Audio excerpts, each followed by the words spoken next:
ko. Mas lumala ang kanyang paglulong at kanulong sa droga.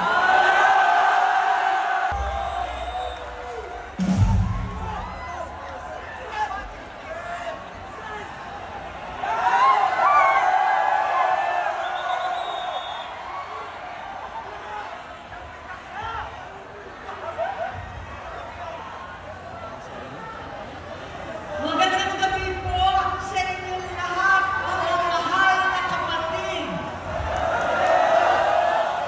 Ka-Israel, ka-Bien, ka-Ernst, ka-Arnel, lahat ng ating minamahal na kapatid. Higit sa lahat ang classmate ko mula Congress hanggang Senado. Senador Manong Dante Marcoleta.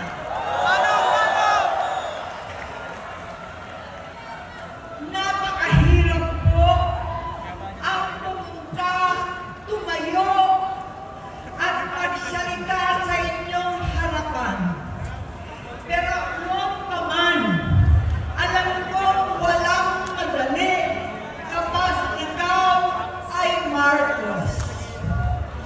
Nanginginig ako at ang aking boses, hindi dahil ako'y natatakot sa inyo, kundi dahil nalulungkot po ako.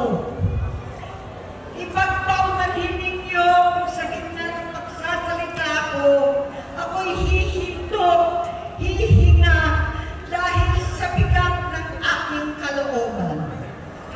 Pero hindi yan ang dapat kong ihingi ng paumanhin. Hindi yan ang kasalanan ko sa bayan na dapat ihingi ko ng tawad. Narito po ako dahil sa tawag ng Iglesia ni Cristo para sa transparency, accountability, at hustisya. At dahil sa tawag ng sarili kong konsensya, bilang senador, bilang kapatid, bilang Pilipino. Bata pa lamang kami ni Bongbong. Alam na ng buong pamilya ang problema sa kanya.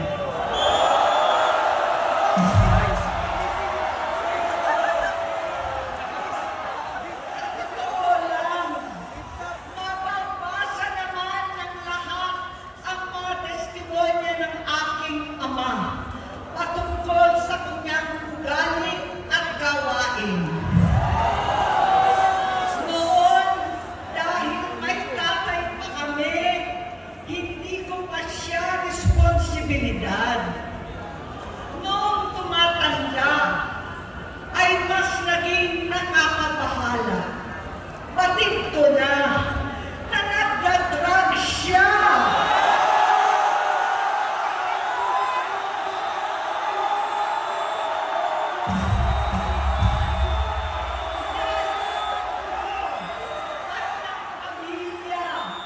Nalaman ng pamilya, seryoso ito. Minsan, kami ng Presidential Guard at Metro Golfa ang naglilinis tuwing nagpa-party po sila.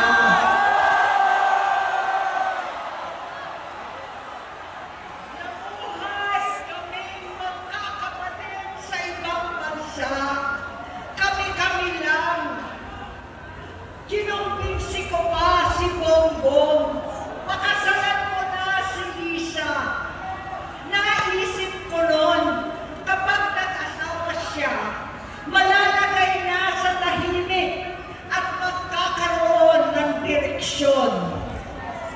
Ang laki ng pagkakamali ko. Mas lumala ang kanyang paglulong at kanulong sa droga.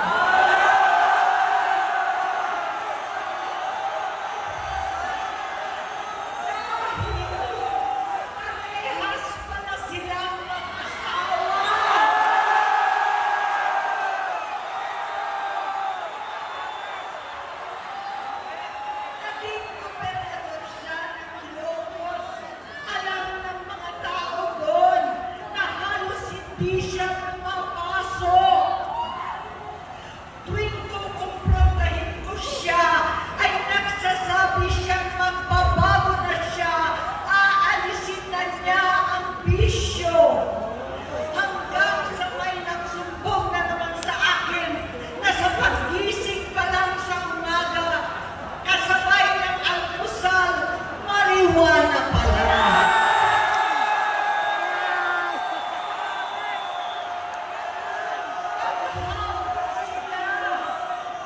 Lahat sila nagiinuman at gumagamit ng cocaine.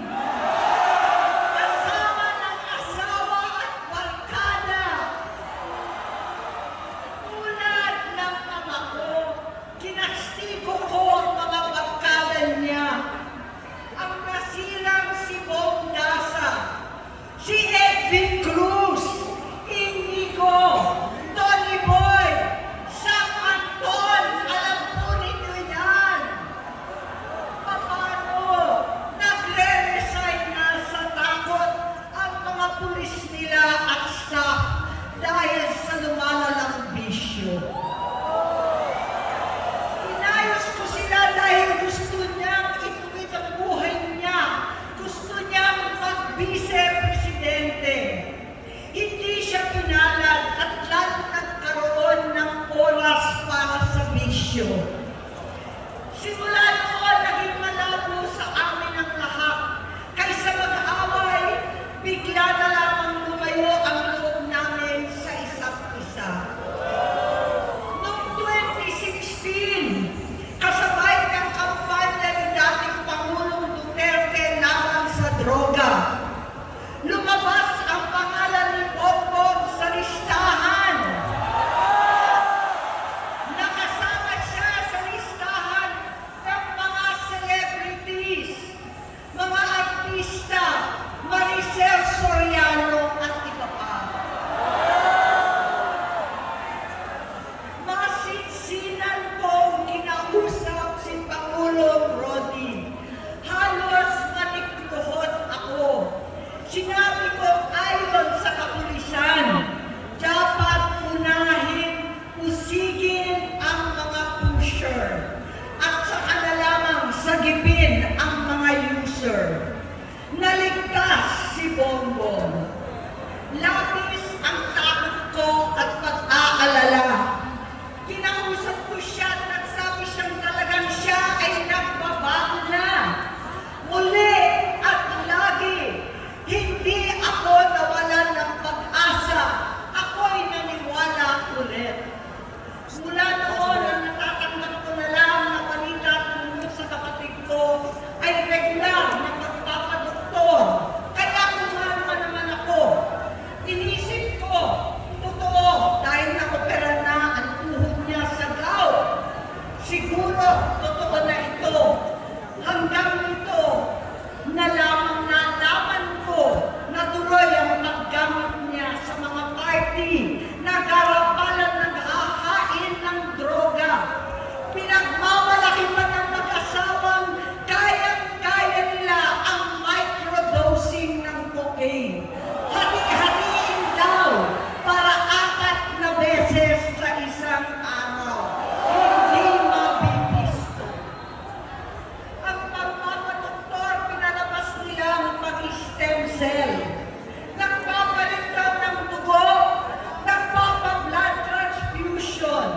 Kayang-kaya raw, hindi ko maintindihan ang pinagsasabi. Noong 2021, kahit papano, nagkikita kami at nagkakausap. Sumamba siya sa aking talagang hinintunan niya. Naniwala ako kasi sabi niya gusto niyang tumakbo. Ang sabi ko, tutulong ako sa abot ng aking makakaya. Ipinakilala ko si Bongbong kay Inday. Naging magkatandem sila. Pagkatapos noon ay biglang hindi na niya ako ulit kilala. Kahit si Inday, nagtataka, bigla ko na itsapwera. Kahit ganon, nangampanya pa ako para sa kanya. Kahit si Inday na lang ang aking aking nakakausap. Hindi ko alam bakit ako nakabang sa headquarters nila sa Mandaluyong. Hindi ko alam bakit walang nagre-report sa akin tungkol sa kampanya. Sa totoo lang, masakit mang aminin, nung dinidisqualify na siya, halos papaboran ko na sana dahil may nagsumbong sa akin mula sa kanyang campaign team na gumagamit na naman siya. Nung sinabihan ko, siya at mga taong nasa paligid niya, nagkaisa silang tuluyan akong alisin sa kampanya na ako naman ang bumuo. Sinabi nilang gusto ko na siya ay mag-disqualify para ako ang pumalit. Hindi totoo yun! Iniisip ko ang kalagayan ng aking kapatid at paano siya magsisilbi kung ganyan ang kalagayan niya. Pero pinaparating sa akin na hindi siya lulong at minsan na lamang tuwing nagpa-party. Hindi ko maipaliwanag bakit gusto ko maniwala at hindi mawalan ng pag-asa. Noong nanalo siya, naging pinakamalayo na kami sa isa't isa. Maliban sa opisyal na takbuhan at kapag pumupunta yung nanay namin, hindi ako sumama sa loob ng 3 taon dyan sa Malacanang. Dahil lantaran na doon ang inuman, ang paggamit nila ng cocaine at mga bawal na gamot. Hindi ba nila nakikita, naririnig, kakaiba na siya magsalita, hindi na maintindihan kung ano-ano na ang sinasabi at wala na sa sarili. Nagtatago sa kabaitan niya ang pang-aabuso niya sa droga. At nagbunga na ito ng mga nakakapinsalang maling desisyon. Hinayaan niyang kumilos ang mga nakatalibot sa kanya. Yung mga umaastang presidente habang nilululong siya ng mga ito. Hindi na kami nagkausap. Sa harap ng publiko, pinipilit ko magmukha kaming maayos. Pero wala na kaming koneksyon. Hindi ko hinihiling na maunawaan ninyo ako, lahat kayo. Sa palagay ko, ang makakaunawa lamang sa akin ay ang mga pamilya may pinagdaanan sa adiksyon, sa inom, sa sugal, sa alak, sa bisyo, higit sa lahat, sa droga. Pag hindi ko siya nakakasama, buong aking loob na ipasok sa institusyon, ipagamot, iparihab ko na yan.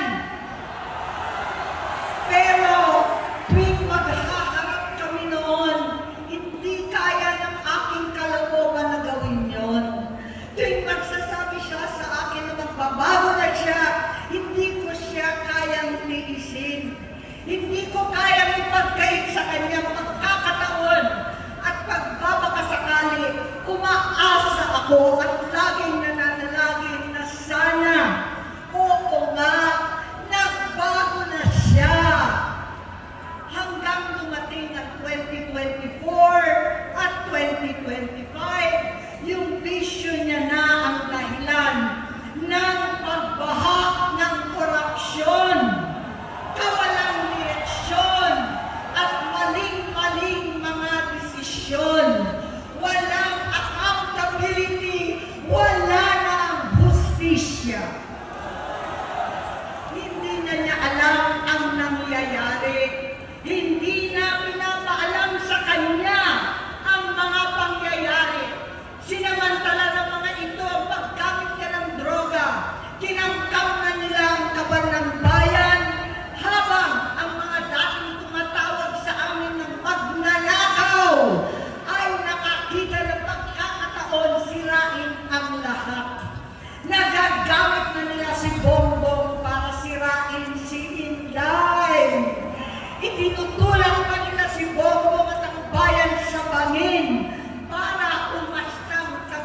iligtas. Mula sa pagtraidor at pagpapahamak kay VP Inday, sa confidential funds na kung tutuusin ang galing naman sa opisina ng Pangulo, hanggang sa pagpadukot sa dating Pangulong Duterte para itago na lamang sa ibang bansa. Ang kabaitan ni Bongbong ay naging kalupitan. Karapalan nga ang pagtatakip sa kanya ng mga nasa Congress, sa Senado, mga miyembro ng kabinete. Kitang-kita na ng taong bayan, wala nang puwang ang kahihiyan. Para bang nauulit ang bangungot ng kasaysayang dinamas namin noon. 68 years old po ang tatay ko nung pinatalsik sa pwesto. 68 years old na rin si Bongbong ngayon. November 17 din, noong 2021, nung nakumbinsi ko si Inday na magbise kay Bongbong. November 18 po, bukas, ang ikatlong araw natin. Siyam na taon na nakakaraan, saktong November 18 pa talaga, na pinalibing ni Pangulong Duterte ang tatay ko sa libingan ng mga bayani.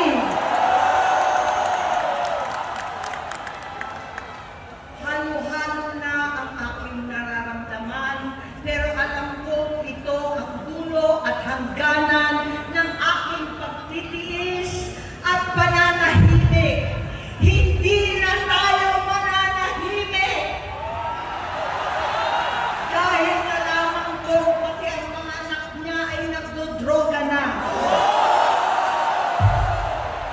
Kinasusuklaman ko pa ang pag-alok ng mag-inang si Sandro ng droga ang aking mga anak at iba pang mga kamag-anak. Yan ang hindi ko na mapapalampas. Sa loob ng halos 4 na dekada, wala akong ibang pinangarap kundi maipakita sa sambayanan na hindi kami masamang tao. Hindi masama ang pamilya Marcos. Gusto kong ibangon ang dangal ng aking ama. Sa pamamagitan ng nagpagtatrabaho para sa bayan, sinikap kong maging mabuting gobernador, kinakawan, senador. Hindi ako halos nagpapahinga para makapag-iwan sana ng legasiya na kapag sinabing Marcos, nabawi na namin ang tingin sa nakaraan. Ngunit sa kagustuhan kong maging responsableng anak, matupad ang pangako ko sa aking ama, nabigo akong maging mabuting kapatid. Naging mahina ako kay Bongbong. Sa kapulisan at sundalo, sa lahat ng mga leader at tagapagpatupad ng batas, siya ang Pangulo natin ngayon. Sinabi ko kung anong kalagayan niya ngayon. Tulungan niyo akong mapabuti ang kanyang kalagayan. Tulungan niyo akong matulungan siya. Hindi niya ako kalaban. Ang kalaban niya ay ang sarili niya. At nadadamay ang bansa sa laban na yan. Bilang senador at lingkod bayan, batid ko ang mga problema at gaya ng bayan, alam ko rin ano ang solusyon.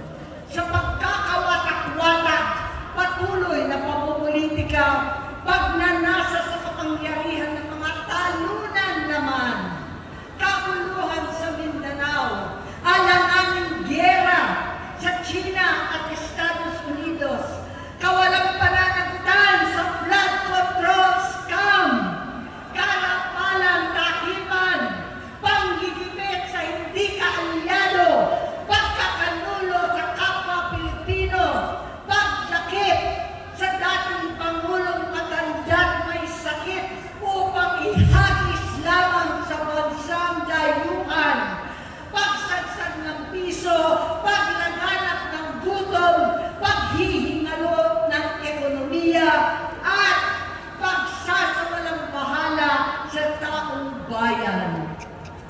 delubyo at kalamidad na nagdudulot ng parusa. Ang korupsyon na nauwi sa kawalan ng tiwala at hustisya sa Pilipinas, sa kanyang pamahalaan, lahat ng yan ay masusolusyonan kung ikaw, aking kapatid, magsaayos ng iyong sariling kalusugan. Kapag humupa ang ingay sa politika, kapag umuwi na kami sa aming pamilya, hindi bilang senador, kundi bilang ate, bilang si Manang Aimee ni Bonget, kaya ito sasabihin sa harap ng taong bayan, sa harap ninyong lahat, at sa harap ni Bongbong. Bonget, magtatatlong taon na tayong hindi nakakausap. 3 taon ko nang sinusubukan muli na ako'y pakinggan. Siguro ngayon ay makakarating ng buo ang gusto kong sabihin. Walang mababawasan, hindi madadagdagan. Bongbong, nag-aalala sa iyo si Manang. Tuwing nakikita kita sa TV, gusto kitang puntahan. Napakalaki ng pinagbago mo. Itsura, pagsasalita, takbo ng pag-isip.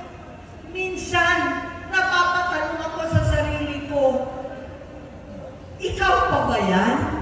Si Bongbong ba talaga yung nakikita ko? Pero ako, aling ko, ako pa rin ito. Ako pa rin ang ate mo na tumayong ama't ina sa inyo sa ibang bansa. Ang kasama no sa sumubok na sanglain lahat ng sakit para sa iyo. Ang kapatid mo na hindi mo kailangan hingan ng tawad dahil agad ka nang iniintindi at tatanggapin dahil mahal kita. Nasa Bagong Tipan, kay Lucas, Kapitulo 17, versikulo 3 hanggang 4. Kung magkasala ang iyong kapatid, sawayin mo siya. At kung siya'y magsisi, patawarin mo siya.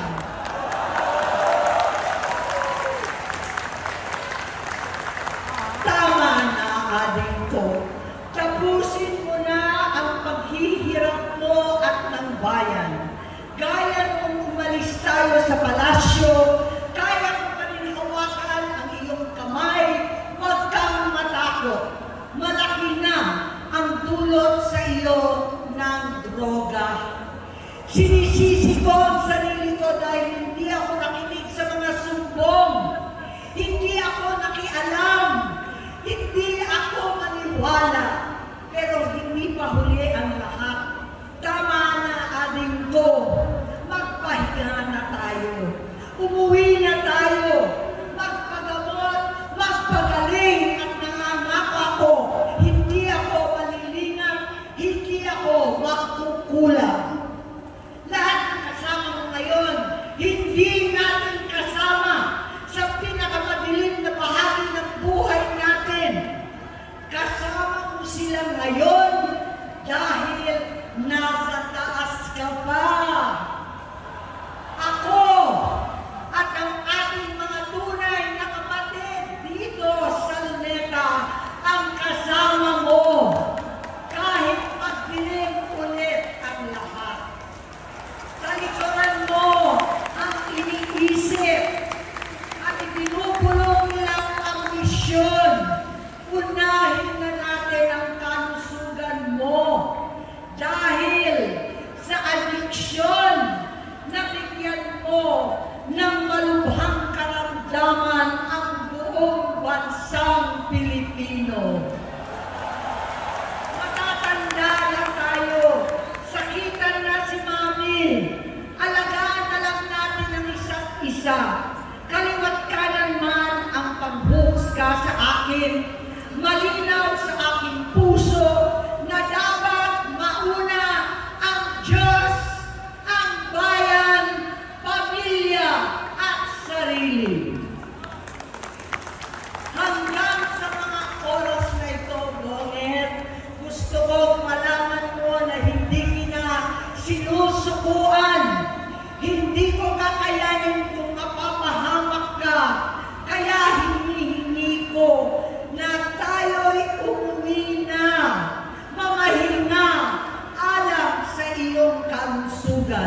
tabi.